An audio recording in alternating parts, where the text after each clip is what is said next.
বন্ধুরা, আজ আমি মুরগির মাংস আর ফুলকপি আলু দিয়ে আজকে আমি একটা রেসিপি দেখাবো।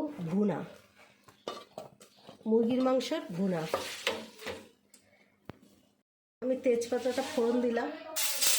এবার আমি ফুলকপি আর আলুগুলো লাল লাল করে ভেজে উঠাবো। বন্ধুরা দেখুন, আমার ফুলকপি আলু লাল লাল করে ভাজা হয়েছে। এবার আমি উঠিয়ে নেব।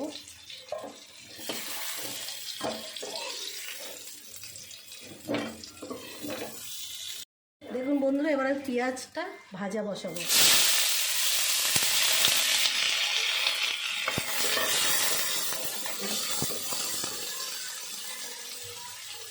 বন্ধুরা, আমার পেঁয়াজটা পুরো লাল হয়ে গেছে। এবার আমি মাংসটা দেবো।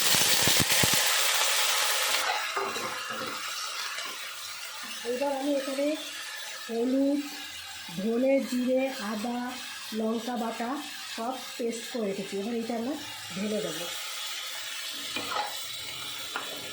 এবার পরিমাণ মতো নুন দেবো, কষাবো ভালো করে।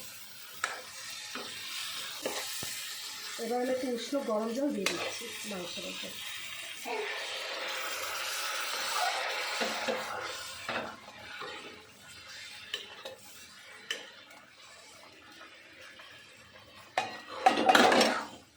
আমার হয়ে গেছে। এবার দেখুন আমি গরম মশলা ছড়িয়ে দিচ্ছি।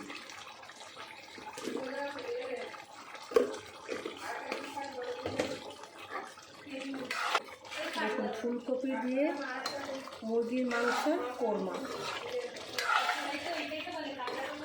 আমার রান্নাটা কমপ্লিট। যারা আমার ভিডিওটা সাবস্ক্রাইব করেননি তাদের অনুরোধ করছি সাবস্ক্রাইব করবেন, লাইক করবেন, শেয়ার করবেন আর ভালো থাকবেন।